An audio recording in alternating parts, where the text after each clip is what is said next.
You see? This video talks about.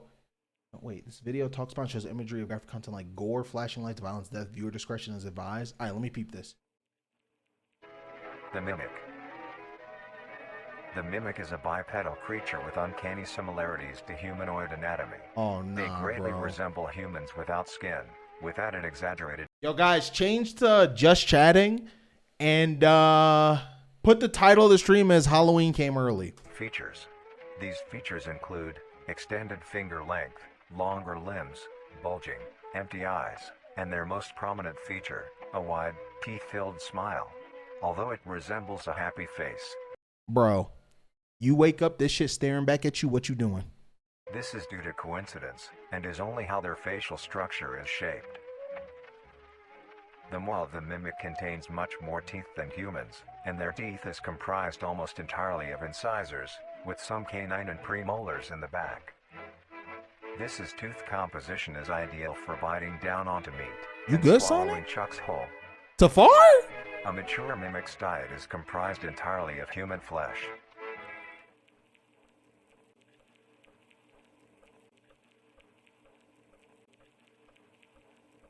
Because of this, they are found solely around human-populated areas. The mimic's life cycle is made of 3 stages. In the first stage, a young mimic separates from the crawl. They closely resemble their trimming relatives, but are thin, sleek, Oh, and what the only have fuck, 4 bro? appendages. In this stage, the young mimic will hunt small animals, moving on to larger and larger as they grow. Once large enough, it will begin metamorphosis into the next stage of life.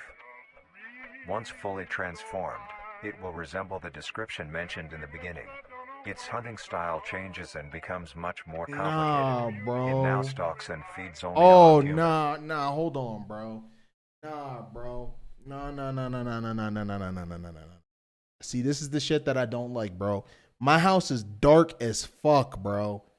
Nah, bro. This is the shit that I don't like, bro. You see this shit right here? Okay, look at this, right? If we go back. It will locate human-populated All right, I can't go back. I don't feel. Oh, that's the volume. Look, bro. Hold on. We go back here. and its hunting. You can kind of see it there, right? You can kind of see it there. So I argue that this Style changes is and less becomes much more scary complicated. than what's about It to now come up. stalks and This shit is more scary. The silhouette is scarier than actually seeing the damn thing. And I feel like this is where horror games and movies fuck up all the time. Cause in the trailer, they damn near show you the thing, bro. Don't show me the thing. Just show me a silhouette. Bro, the imagination is scarier than seeing the damn thing. So if all I got is a silhouette, bro, I'm already shook. Like this right here, bro, when I go to sleep tonight, you know how you be having a pile of clothes in a chair and that shit might look like a body? My bad if I spooked you out. It's only on humans. It will locate human-populated area and begin its search for an easy target. To blend in, it may use objects to conceal itself. These include clothing, mannequins, and furniture. See? Once a target has been found, the mimic will observe its prey and learn its routine and when it is most vulnerable. This is typically when the human is asleep at night. Once the prey is within position, the mimic will advance silently until it is close enough. The mimic will then execute and immediately begin consumption. Once the mimic has had its fill, it will leave the scene, a fair distance away from the human population, and begin to digest its meal. Although, in the case that a human is awake, a mimic will use a variety of sounds to either lure or startle prey into cornering themselves. Once a human is in place, it will swiftly attack and kill the helpless target. What the fuck?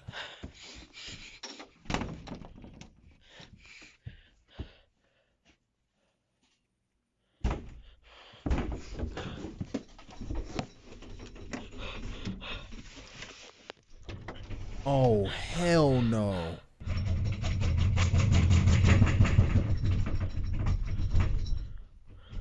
How the fuck did you find this, A-Rap?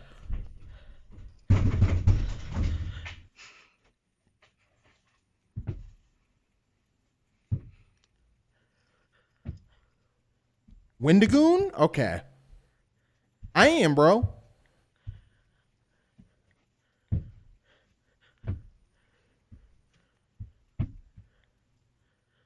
Wait.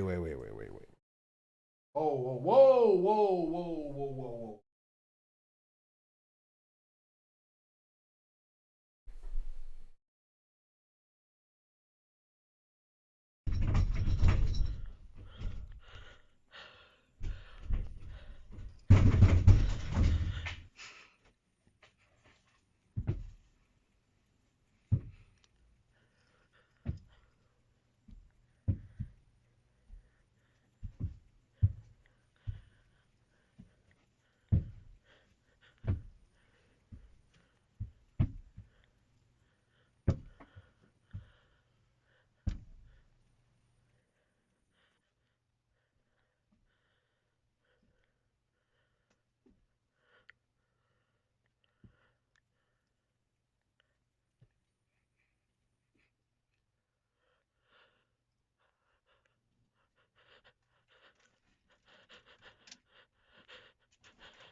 The next stage of the mimic's life cycle has two potential morphs it may develop into.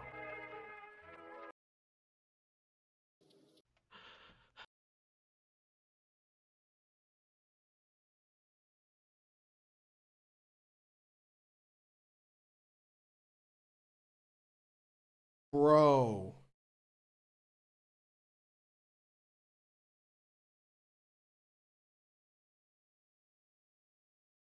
Nah, bro. What the fuck is this? Like, bro.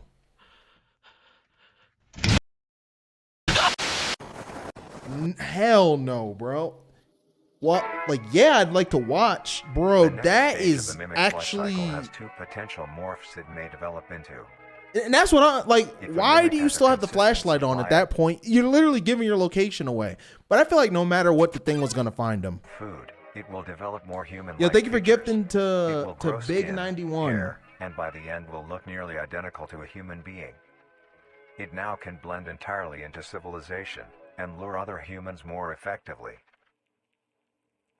The second type of morph happens when a mimic receives an overabundance of food. It will grow into a larger, more evolved hunter.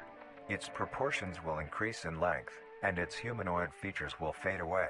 It grows a thick, dark coating of a flexible skin, which is highly durable, and increases in strength the more the elder mimic consumes. This excludes the face, which is now coated in a pale pink skin. The mimic's teeth have also moved deeper into the mimic's throat, leaving its mouth a toothless grin. It uses the dark hue of its skin to hide seamlessly within a dark environment. Yo, what's Its poppin', skills bro? have also been Thank you for the heightened. resub. This makes an elder mimic one of the most efficient predators on the planet. Because of the obvious threat this poses on humanity, nations around the world have released instructions on how to be able to fend for yourself in a mimic encounter. Here are the instructions. 1.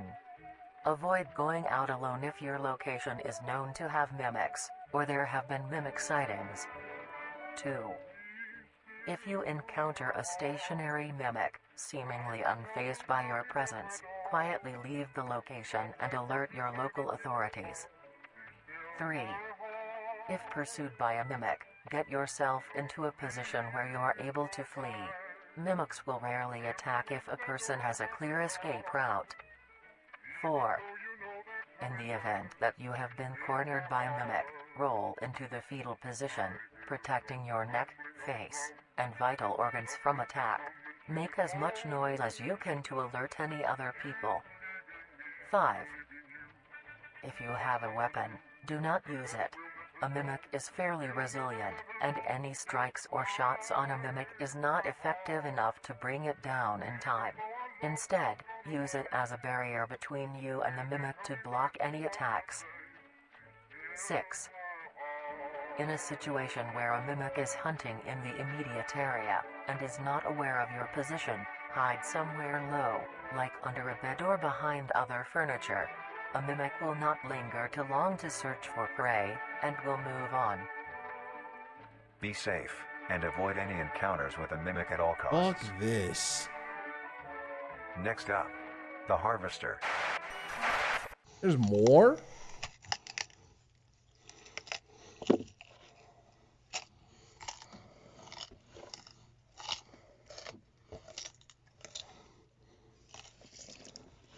Oh shit.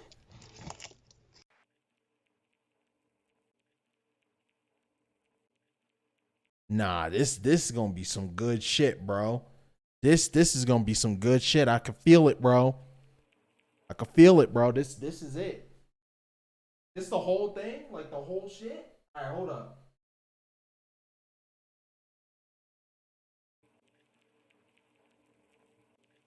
Nah, this is gonna be some good shit, bro.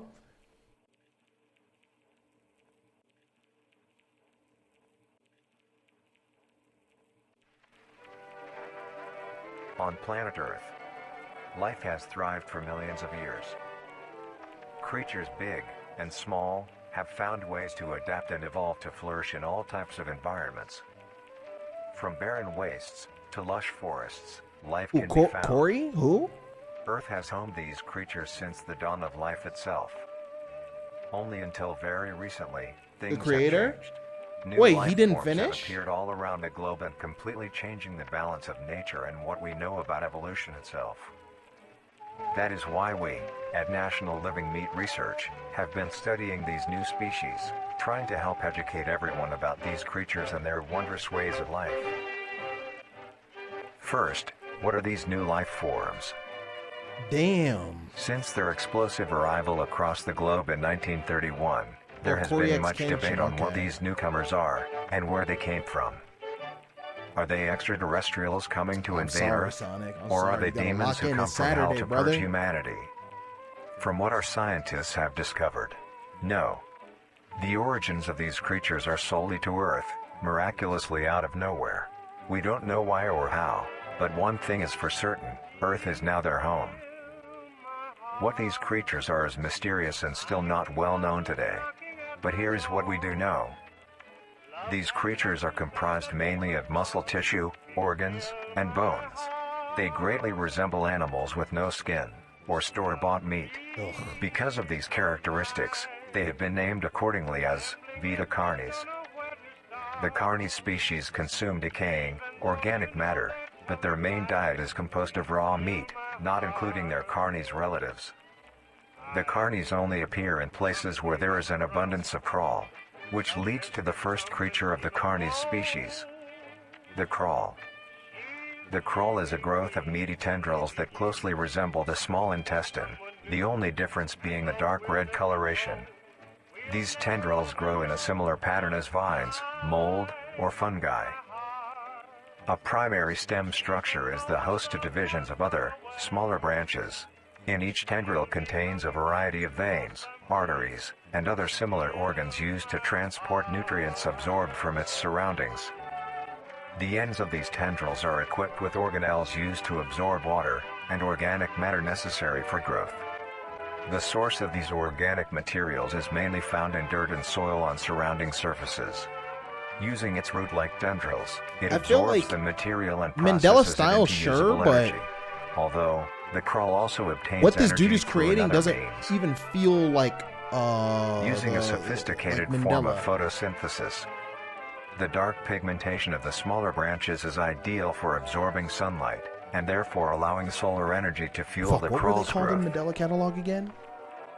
Because of its efficiency, it thrives in almost all types of This environments, is Mimic. easily allowing it Mandela to spread across the was world, and can be found alternate. pretty much anywhere. Yeah, alternates. Yep.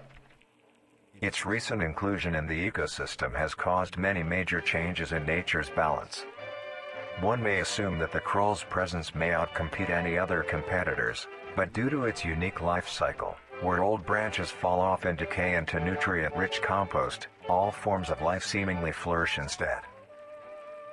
The crawl's abundance grants plenty of nourishment to all animals, from plants feeding on the decayed crawl, herbivores thriving on increased plant population, and carnivores feeding on both the abundant prey and are able to eat If the you think crawl mimics as are the well.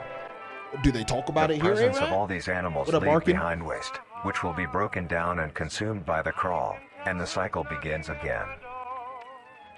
This form of symbiosis leads to an environment where all populations thrive. What could be worse than a mimic? Humanity also uses the crawl to our advantage. Because of the supernatural rate of growth and its richness in nutrients, it has been sustainably cultivated into domestic farms. The crawl is harvested and processed into fertilizer, which greatly increases crop yield and quality. The crawl may also be used as a food source for humans, and Ew. reliably so. I ain't eating But that due shit. to its unkindly appearance and taste, it has yet to reach cuisine standards. The Yeah, I saw crawl Quiet also Place, plays a 1 and very 2. important role in the next Great creatures movies. that we have been studying. Sometimes, in a crawl-populated environment, a node of meat may develop on one of the branches. This node will fall off and grow into a functioning organism, and go to live on as an independent animal. This leads us to the upcoming species that we will be discussing. The first of these creatures are the trimmings. The trimmings. Trimmings are small animals that resemble skinned raccoons. They are Ugh. commonly known to have a plump body, round head, small eyes, nose and ear holes, and an agape mouth. They are also equipped with a diversity of limbs. All individual trimmings are unique, each with a different body shape, number of limbs, and other characteristics. Nah, bro. One thing they all share in common is This that shit they are look made like a mostly of large meat tissue tick. and are a maximum of 20 centimeters in length, no larger than a basketball. Nah, that's still big, bro. Its life starts with its separation from the crawl. It will wonder to find anything that is edible and able to consume. Although it is an omnivore, being able to hunt meat and forage for plant matter, trimmings are almost entirely scavengers. Their diet consists of rotting plants and meat, including, but not limited to, fruits, vegetables, roots, seeds, insects, and deceased animals. Although its appearance is unsightly, it is a cowardly creature, only fleeing, screeching, and hiding when threatened. Ugh. Because of its lack of defensive traits, it lies near the bottom of the food chain, making it easily overpowered and picked off very regularly by predators. Naturally, its population would eventually die out. This is not the case. The crawl constantly produces a large quantity of trimming nodes, keeping up their numbers. Naturally, trimmings can be found wherever there is abundant crawl. Trimmings grow at a decent pace, reaching maturity at around 7 months. having a Yo, maximum bro, lifespan dead of ass 2 to rubbing 4 alcohol years. probably body this shit. Although they are plentiful, humanity has no proper way to implement trimmings into society. Their overabundance has even considered them pests, due to them digging through trash bins and making excessive noise at night.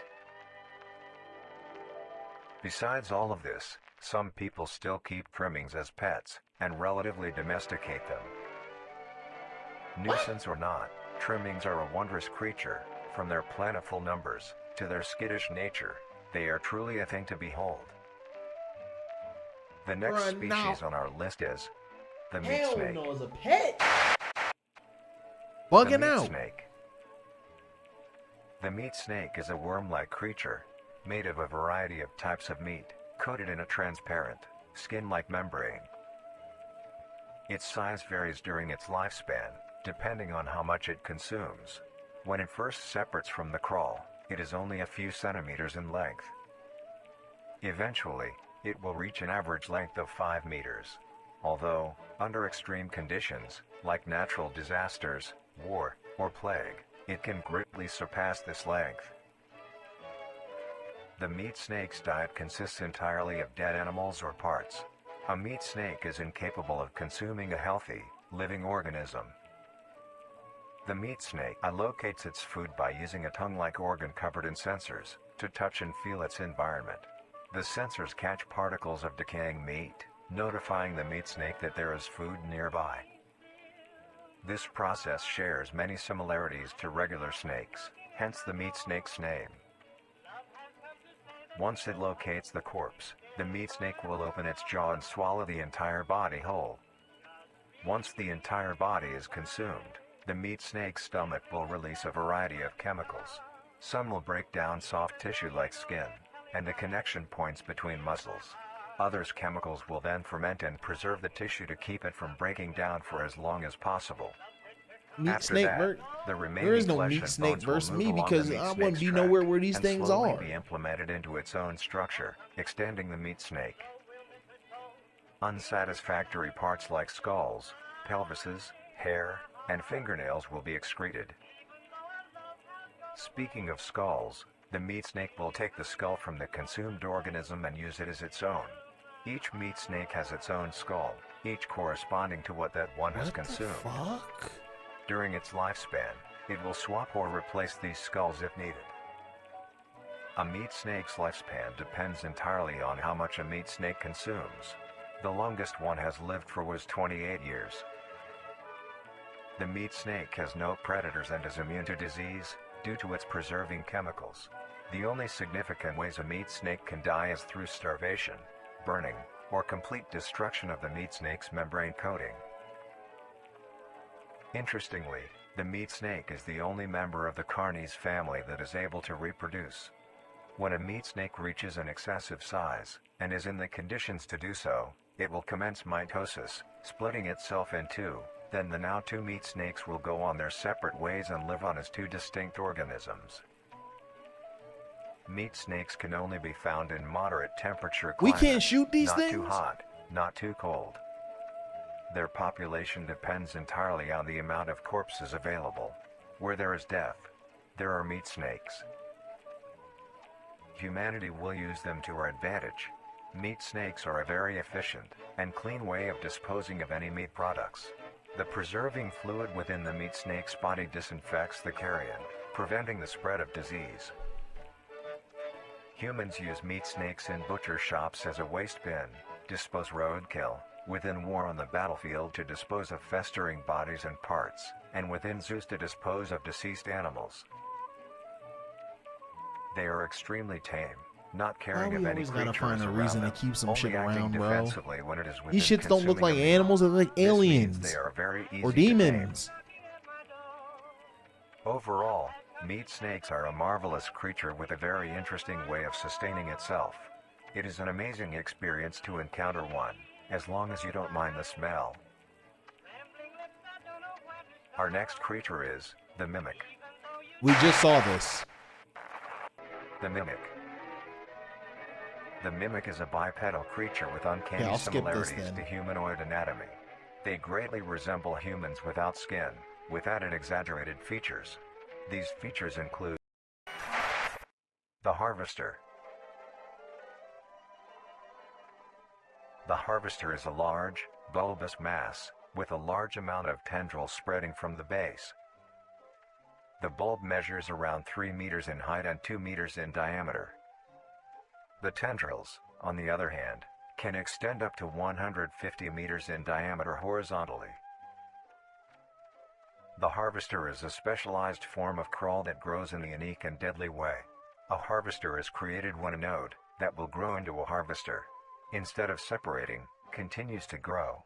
Eventually, it will grow tendrils of its own.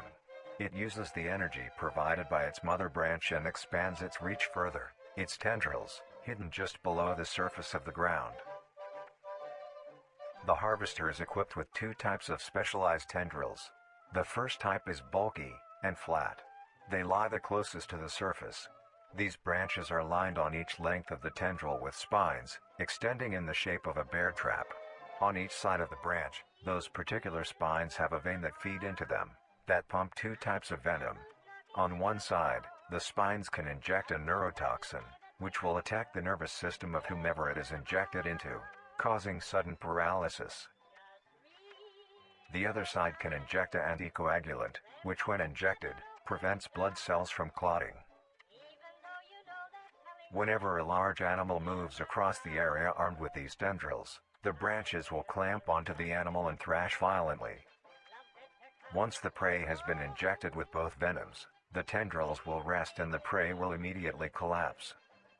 The animal will be unable to move due to the paralysis, and the wounds caused by the thrashing spines will not stop bleeding. All the prey can do is lie patiently until succumbing to blood loss. That's crazy, dude. Once the prey has bled out, the second type of tendrils come in. They lie below the spine equipped ones. These branches are thick, but very sturdy. They share similar anatomy to the small branches of the crawl, equipped with organelle that absorbs nutrients. These tendrils sense the blood, and move their way to the surface and begin to absorb the vital fluid. Once the blood has been consumed, the tendrils will wrap around the body and begin to shuffle downwards.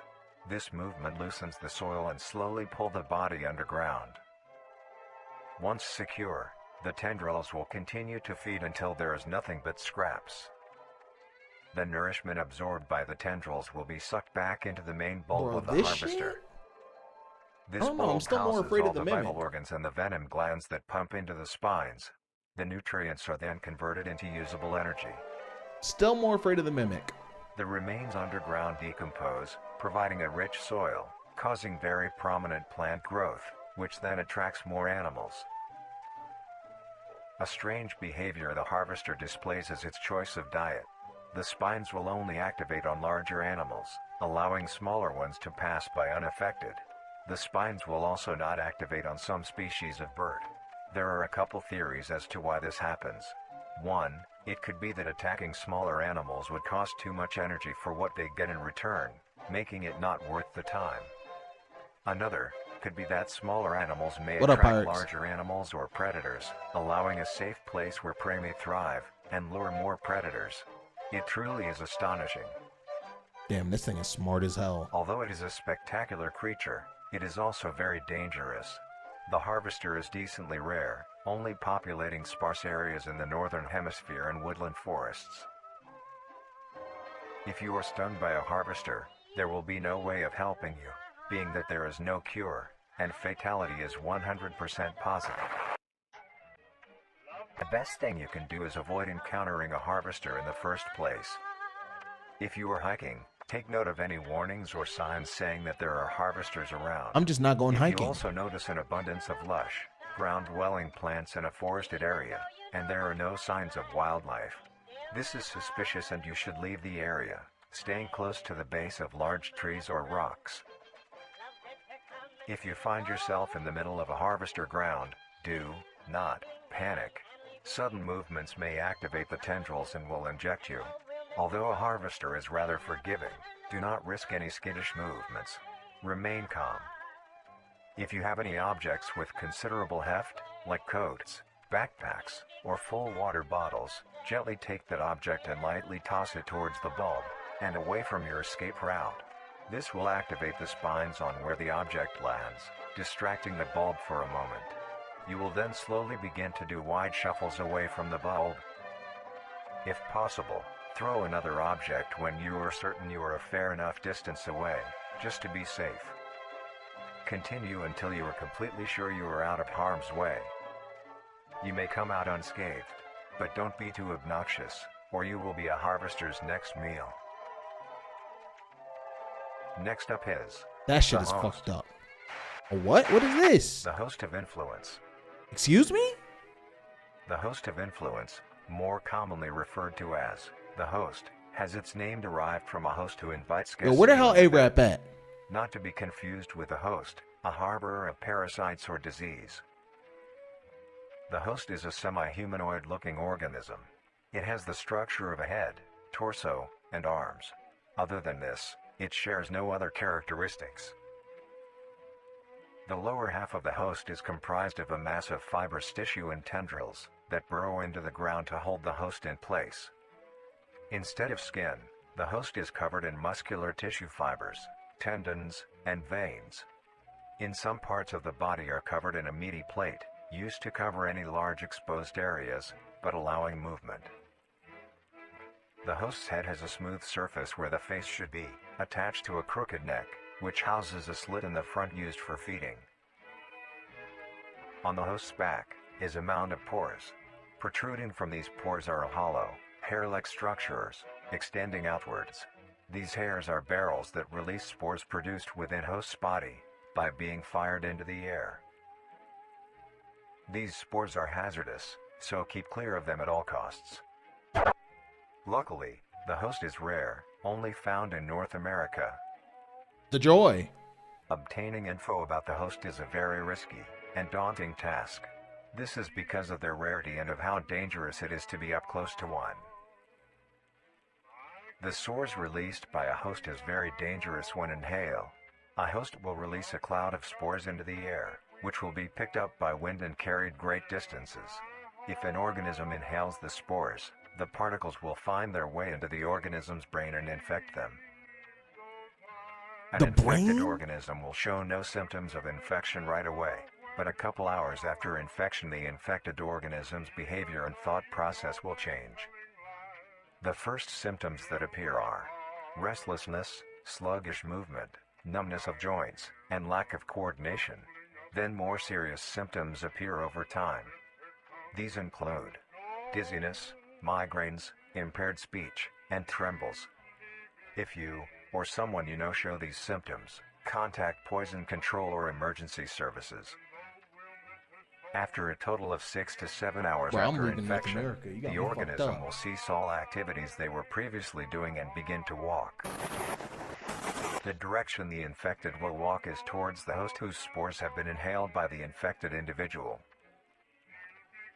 If the infected makes their way to the host, they will kneel down in front of it, expose their vital organs, and the host will promptly gut and remove those organs. The host will consume them and discard the leftover scraps. However, if an infected organism doesn't reach the host within a 36-hour span or is treated for their infection, the effects will wear off and return back to normal. So you can be saved. If a host is unable to find prey or doesn't like its current location, it will unroot itself and move to a new location. Their scarce numbers and the hazard of being around one makes getting info about the host very daunting. All you need to currently know is that the host is extremely dangerous and should be avoided at all costs. Next, the monoliths. The monoliths. The monolith is a very new creature, only showing up in June of 1972, in the area of. There are only 7 monoliths, all of them located in a circular position, 1.5 kilometers in diameter. This ring of monoliths surrounds. The monolith is a Titanic-sized being, measuring roughly 120 meters in height. Damn. Each monolith has 2 trunk legs that are firmly embedded underground. The legs connect to a torso. The creature itself is made of hundreds of thousands of meaty strands, tightly woven together to form the structure. Nah, bro, These strands end at the neck, who going to see the monolith? Into a solid mass of hardened flesh in the shape of an upside-down triangle. A mil, 1 center. mil. You doing it? On Type each 2 in the chat. Monolith where arms would be, there are dozens of long, rope-like appendages. These reach just barely to the ground. At the creature's feet, the strands go deep into the earth and extend horizontally a decent distance away. What the monoliths do is simply stand and do nothing. The only activity documented that the monoliths have done was in. Why they not telling us? During this period, they were extremely aggressive. When the group of were making their way to the city, the monolith that they had passes roared a deep bellow and swung its appendages at the team, completely wiping them out. When military vehicles were dispatched, once they got close enough top the monolith, it roared another call, this time releasing an EMP blast, completely knocking the vehicles out in the vicinity. Finally, long-distance rockets were fired and struck the creature.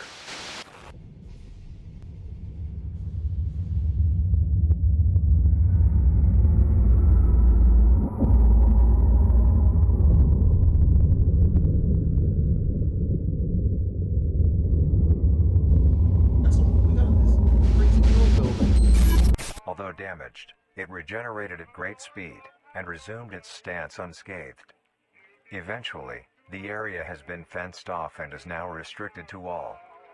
Ever since, the monolith stands silently, now only a grand spectacle of awe and mystery, only adding more questions to these meat beings. And finally, The last creature on this list is...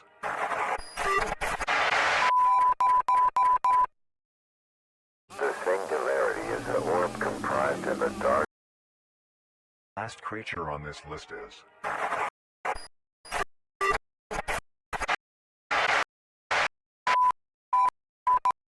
Fuck. I can barely read that.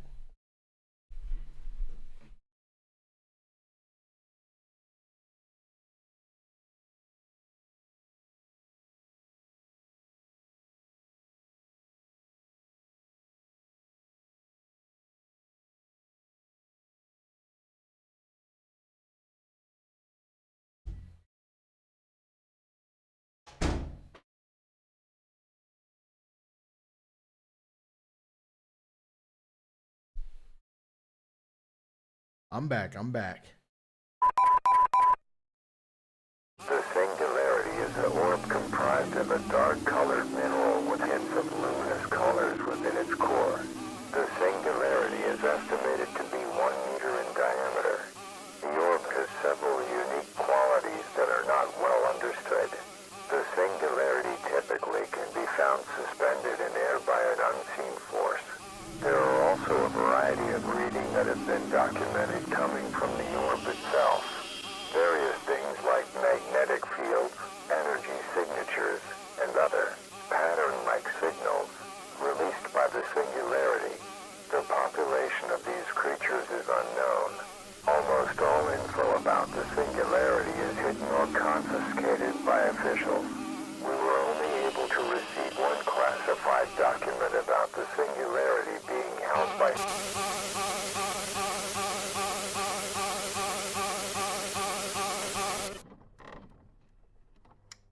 marvelous and majestic world that exists today. It's as extraordinary Sure, to have such right? strange and mysterious beings appear all around us.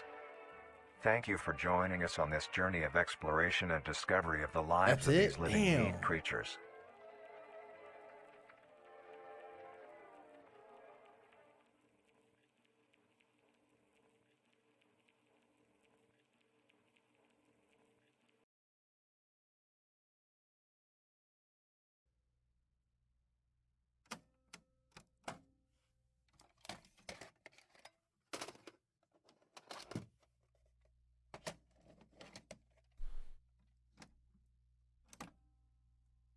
Orangutan.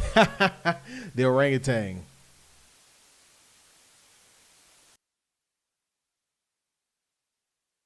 That's funny. I'm not fucking with no mimic, bro. In the year of 1945, with the war finally ended, the cleanup process had started. I see During where this is routine going. sweep of an underground train tunnel, Oh, the hell cleanup no. crew made a grotesque discovery. Found completely filling the tunnel was a meaty wall, and in the center of the mass was an opening with several skulls surrounding it. Closer inspection of the blockage What do you think is stronger revealed than the that mimic? mass was actually an extremely engorged meat snake. Its impeccable size had blocked off the entirety of the tunnel's path. There was many strange things with this creature.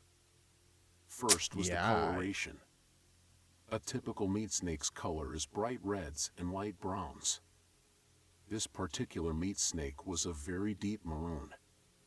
Another strange thing about it was its behavior. This creature barely moved. Meat snakes are normally sluggish and encumbersome, but the specimen discovered seemed to lack even basic motor functions. Its behavior was that of a plant's, stationary, with only minor movements within. One would assume it was dead. The reason the meat snake may act this way may be because it was completely lodged in place and minimized movements to conserve energy. But how would it have gotten this deep into the tunnel in the first place? And by the looks of weathering, it had been in there for quite some time. So how did it get so large? The answer was discovered by a different cleaning crew, who found the other end of the tunnel. They followed it until it met with the other end of the meat snake. Alongside it was a huge pile of This meat snake's skin pile of other end of the meat snake. Alongside it was a huge pile of Skulls, real skulls. until it met with the other end of the meat snake. Alongside it was a huge pile of Skulls. This meat snake's skin also displayed great amounts of resilience. It took several days of cutting to even obtain a sample. Here, you can see the clear difference between this meat snake specimen versus a normal meat snake's membrane. Testing on the sample showed that it had great immunity to damage. It tolerated extreme freezing temperatures, extreme heat temperatures, and even high doses of radiation. It is a wonder how such durability can occur in an organic creature. Yeah, for sure. That makes sense. Another strange phenomenon is the smell off the skin. Facts, baloney. Normally, it would have a sour smell of rotting flesh.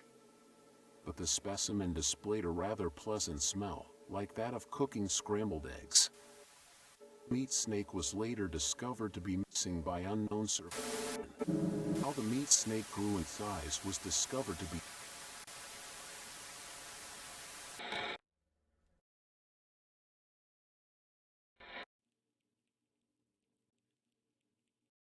You said 2 months ago was the last video? That's OD.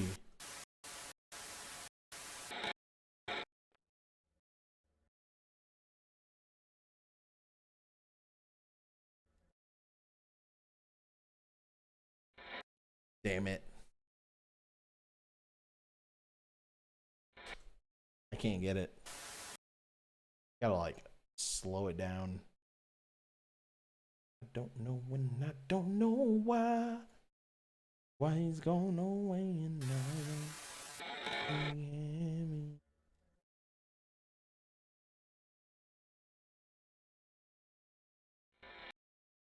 Even that was quick? Damn, they really don't want you to get this shit.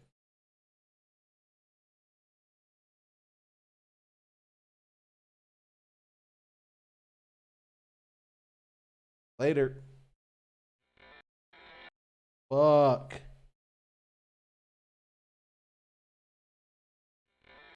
Got it. One of the critters built up the courage to meet the now awake stranger. They crawled to the prince's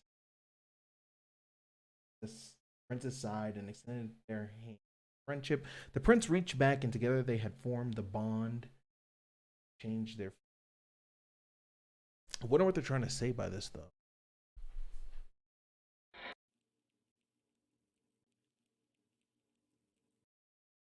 The meat snake, bro. Fuck a meat